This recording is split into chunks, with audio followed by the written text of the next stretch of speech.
And now on Pet Pals TV, it's my pleasure and honor to introduce you to Larry Blundred. And Larry is an author, and he's done some serious books, but right now he's got 3 kids' books out that also affect the family and life and love and all loss and all of that. How Pickleball Saved Ollie Otter. Tell me about Ollie Otter. Well, Ollie grew up in Traverse City, Michigan, in the Broadman River, which is the major river up there in Traverse City, and he is a river otter, much smaller than a sea otter, about third the weight. And I had to decide which otter I was going to use in this, because which otter could play pickleball, because a river otter spends most of its time on the sea banks, in the river banks, whereas a sea otter is all the time in the water. So a sea otter just couldn't play pickleball from the water.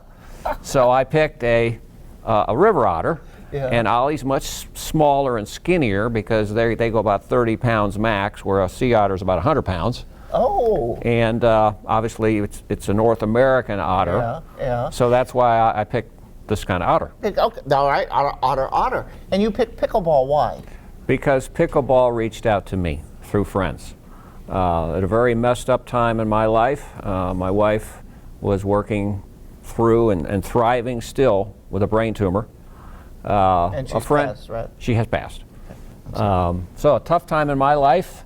And a friend introduced me to pickleball, and it wasn't just the sport, it was the community of pickleball. So in essence, pickleball with community was something that kind of saved me at a very difficult time. Yes. And so I attended a book fair and observed all these great ladies, mostly ladies, who were in children's books.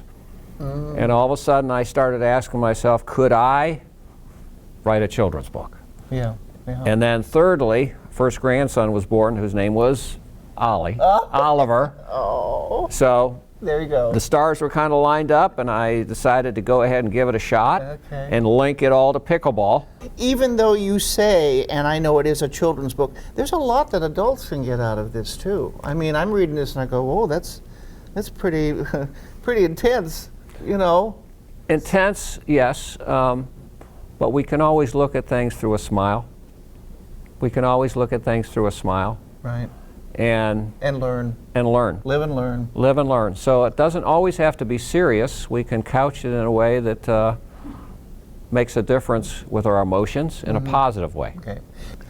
And Larry has something important to say about Ollie's heart. Ollie's heart is all about really 4 things: being grateful in life, thankful in life, encouraging, supporting, and loving others first. And these are the themes that I try to embrace and illustrate in these 3 books. Okay. Very good. Well, how do we get a hold of your book? People are going, okay, hi, I want this book. And you have 3 of them with Ollie in it. How do you get the book? Right now, pretty much anywhere. Go to any bookstore and ask and inquire. It is now part of a process. I have a new publisher of going nationwide through Ingram Distributors. Okay. You can go to Amazon right now, anywhere with these books, and get that very soon, probably to your local bookstore. Okay. This is a process, but that's the goal. Thank you so much. Thank you. Thank you. Pleasure to meet you. And Harry says thank you too. Well, thank you, Harry. I know you enjoyed this conversation. I'll have to read this now to Harry. All right, we'll be back with more on Pet Pals TV. Oh, wait, one more thing. You gave me your book. And I want one of yours? Absolutely, I do. You got me so involved, I forgot to give you my book. Yeah. Now we'll be back with more on Pet Pals TV.